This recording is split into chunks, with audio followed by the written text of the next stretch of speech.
All right, we billed it as one of the better games that we would see this weekend, and truth be told, it wasn't necessarily that. Matt Rhule had his guys ready to go, and they absolutely took Colorado to the woodshed. And we'll talk about that in today's video presented by BetUS.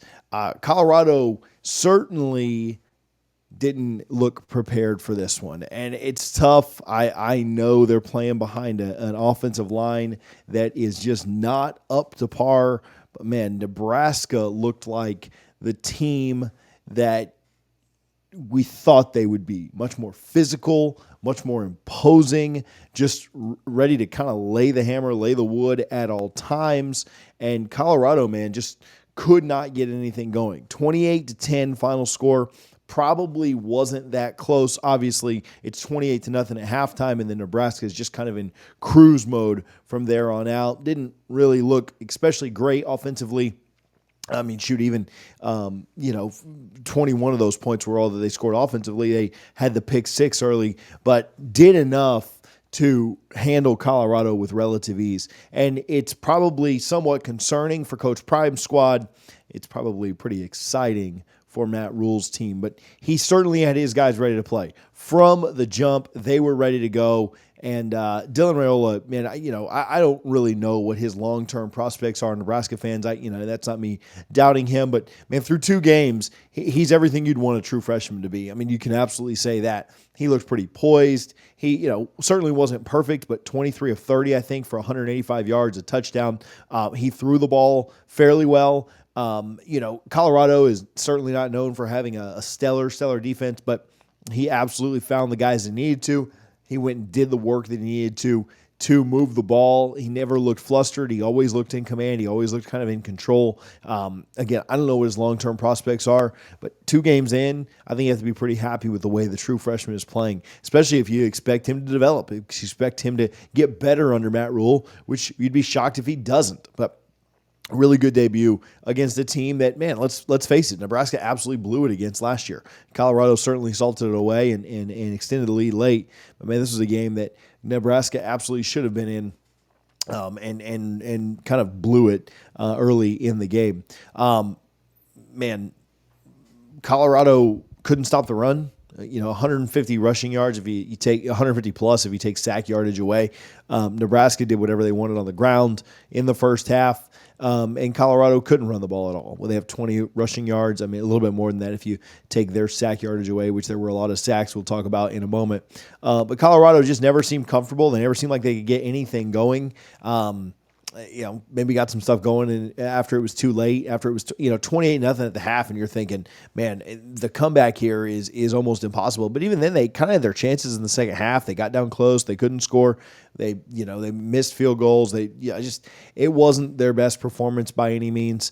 Offensive line didn't look great last week against North Dakota State, and then against a really good front in Nebraska, they looked really, really bad. Shedeur pretty beat up, getting hit way too often still. Absolutely no time to throw. I believe he was sacked 6 times, and you almost feel bad for him. He's got all the talent in the world. He's got a really good receiving core, but man, he didn't have any time at all for guys to get down the field. If they could have gotten down the field, I think they could have taken advantage of Nebraska secondary at times. They just had no chance, and it was because of the defensive line matchup against the offensive line, it really wasn't competitive. The pick six was really, really bad, just a terrible decision. I think he would know that. I think that's what Coach Prime was telling him on the sideline, but it felt like it changed the game. And made it where, man, this is going to be tough. This is going to be tough for them to get it done. When that pick six happened, let me look at this play-by-play real quick. When that pick six happened, that was the second. Yeah, that was to go up 14. And they had turned it over on downs once, and then they forced Nebraska into a punt. They forced them into a 3-out. And then the interception touchdown made it incredibly tough to see how they would find a way to get it back into it. Tough first half. Let's go a little deeper into that, but first I do want to give some love over to BetUS. Appreciate BetUS for their support. Make sure that you're using the code YouTube150. That's YOUTUBE 150 for a very nice $150 deposit bonus up to $2,000 on your first 3 deposits. They have the best customer service in the game. It's betus.com right now. Go check them out. Appreciate them for their support. If you want to bet on any of these NFL games that you're probably watching here on Sunday, as we're in the early morning hours of Sunday as we put this out, appreciate BetUS for their support. All right, Hunter had 10 catches, 110 yards. They really limited him. You got a lot of that on one drive where they kept force-feeding him the ball, and that drive didn't result in much of anything.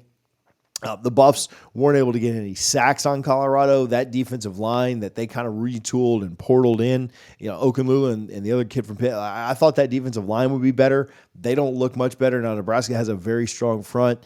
Nebraska has better trenches than most teams they'll see in the Big 12, so that is a help. But, man, they didn't really have an answer, offense or defensive line, for Nebraska. Meanwhile, Nebraska had 6 sacks.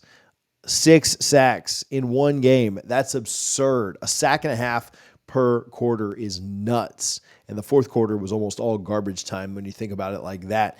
They were absolutely they had Shedeur running for his life, right? And even when they weren't sacking him, they were hitting him, they were knocking him down. And we had Adam Carricker from the Carricker Chronicles. I can't wait to finish recording this so I can go watch his reaction to this, because I know he'll be super lit.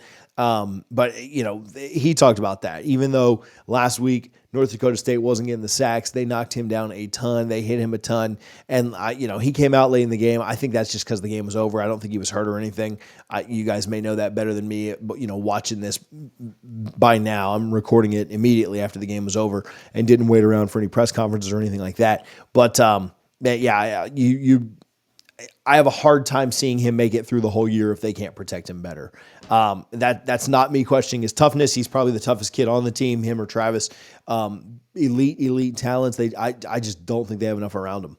I didn't think the coaching was especially good. Coach Prime wasted a lot of time late in the first half before calling a timeout. I think they lost about 10 seconds there. Could have helped move them a little bit closer to get that field goal a little bit closer that they ended up missing. I don't know if it matters in the grand scheme of things, but if you'd had it 28-13, then you're down 2 scores. Maybe it's slightly different. I don't know. Obviously, Colorado lost the turnover battle. Everything that could go Nebraska's way did go their way, right? They lost the turnover battle 0-2. Colorado was extremely one-dimensional, and so all the things you need to do to go on the road and beat a team that you're an underdog to, Colorado didn't do. They didn't run the ball well. They lost the turnover battle. They were one-dimensional. They lost the game in the trenches. They gave up more sacks, and they didn't do what they needed to do best. Shedeur was kind of fine-ish, didn't have his best game, under 300 yards. You kind of thought if they're going to win, he's going to need to go off, and they weren't anywhere close to going off. And I don't really to me, that's not Shedeur's fault. Obviously, he had the pick six. That clearly is his fault. But they weren't close to blocking, to giving him enough time to get anything done. Where do both teams go from here? Well, Colorado's got to go win their rivalry game against Colorado State. And if they don't win that, I have a tough time projecting them to get into a bowl, right? It's tough for me to find 5 more wins in their last 9 games. Not to say it's impossible. There's certainly some winnable games on that schedule. I think they beat Baylor. I think they beat Cincinnati. But when you look at their schedule, they have a very tough one. And if you can't beat Nebraska and you can't beat Colorado State, I start to question, can you get enough to get to that bowl game? That's what Colorado has to do. They have to have their best week of practice. They have to nut up and buck up a little bit on those trenches and in that offense and defensive line if they want any shot at making a bowl, because it starts with beating Colorado State in their next game.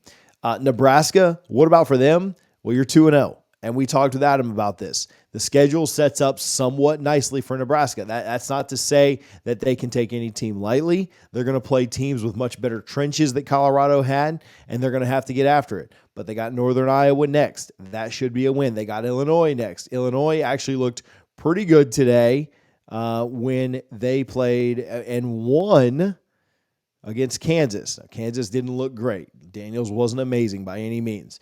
but they have Illinois. Nebraska is going to be a favorite in that game. They got to go to Purdue. They play Rutgers. They play Indiana before they play Ohio State. I think they've got a really good chance to be, what would that be, 6-0, 7-0, 6-1 by the time they play Ohio State. If they're 6-1, 7-0, Ohio State should probably be pretty close to undefeated too. That could be a really big matchup. Obviously, late in the year, they've got UCLA, USC, who looked really, really good. Week 1 against LSU, Wisconsin, Iowa, who lost today. I think there's a lot of games on this schedule that are winnable for Nebraska. In fact, I think they could win any game on this schedule.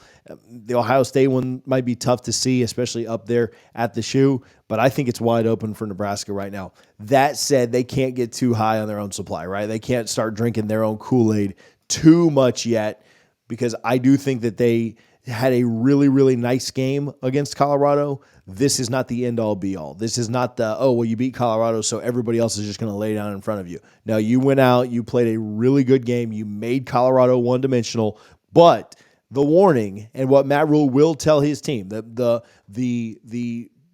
you get 24 hours to celebrate mantra is in effect here. Because if you are celebrating this into next week and into the next week, somebody else is going to beat you. I don't necessarily think that it would be Northern Iowa, but you don't focus for Illinois.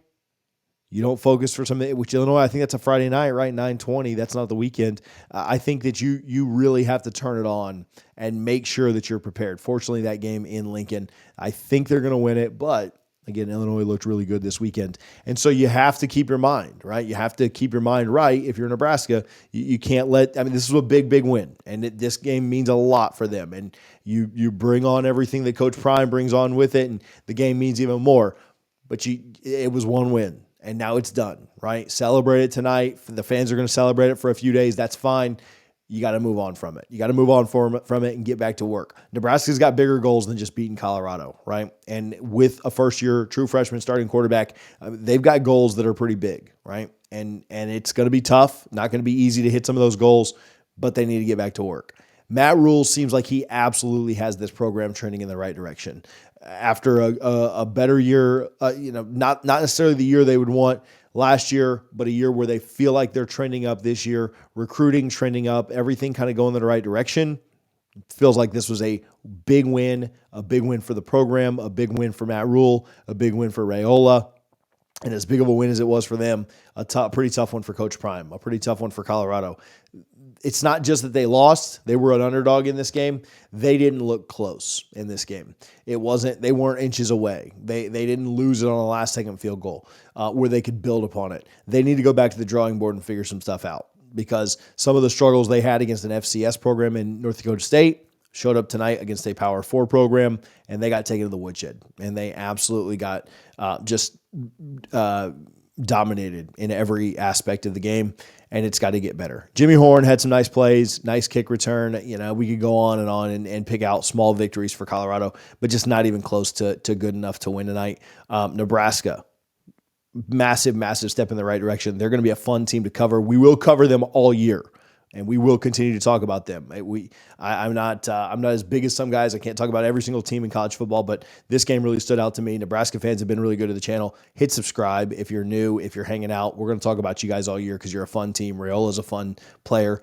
I love what Matt Rhule's doing. I'm excited for you guys. You got some of the best fans in college football, so make sure you hit that subscribe button if you are like me and addicted to college football. Again, appreciate BetUS for their support on this. We will talk to you guys soon here on College Football Addiction.